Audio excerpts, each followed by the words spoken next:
Once, I took a train from Chicago to Salt Lake, west of the plains and into the mountains.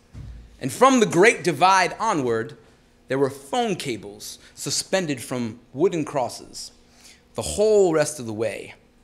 Not towers or poles that sort of looked like crosses, but actual old-fashioned wooden planks nailed together at right angles.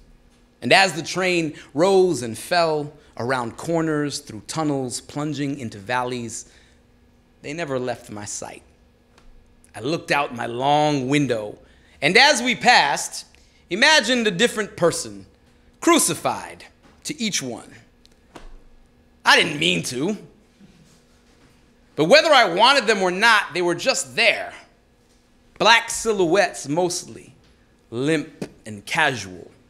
But some were clear, with faces easily discernible, torment and apathy alike. I lost my breath as color scattered over the dirt and the hills and the green things where mountains became atmosphere and the horizon lost definition, rails and ties and hundreds of wooden crosses with imaginary carpenters and faces like my father's dangling from their old splintery spines. We travel through life like a slow train. Love can sometimes feel like death, and miscommunication is often blood on the tracks. You know that you love something when you're scared to lose it. And I'm afraid, because I don't want to lose anybody else.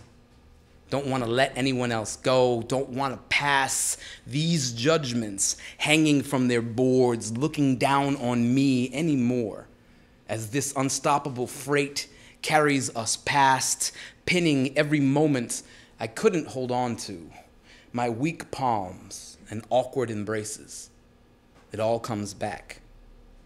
Every young girl who wanted a friend but got a half-listening agenda engine instead. Each wide-eyed hopeful who thought I might be a hero without strings, but found me suited no different than any other stupid human in debt. Every longtime friend whose tracks I thought would always run parallel to mine.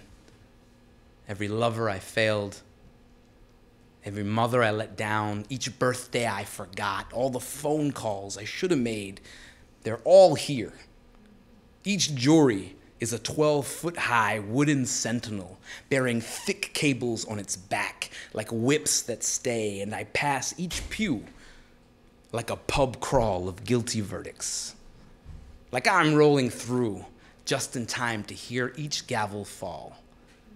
They're all here, along with the live current of 1,000 other landlocked voices rushing through the river guts of this track and this train and this thistle, 1,400 miles from Chicago to Salt Lake.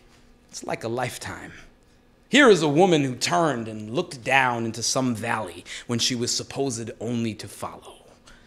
Here is a man without ambition or drive. He just wanted to build things and get paid enough to live. This is the family that loved him but wished he understood compromise. Here is every employer who thought him simple, and the officer with thick fists and black gloves who took him drunk to the basement, ripped his shoulders shirtless but held off from administering the beating when he saw the potbelly and narrow chest. Here are all the mothers and all the destroyers, every creator and every betrayer, the bullet casters, bomb builders, architects of madness and the alchemy of radiation. Here are the youth and the souls of every person who left somebody they were still in love with. Each judgment like a milestone every 500 yards, and I wiped my eyes like a lifetime. It did not end in a lake of salt. That's just where I got off.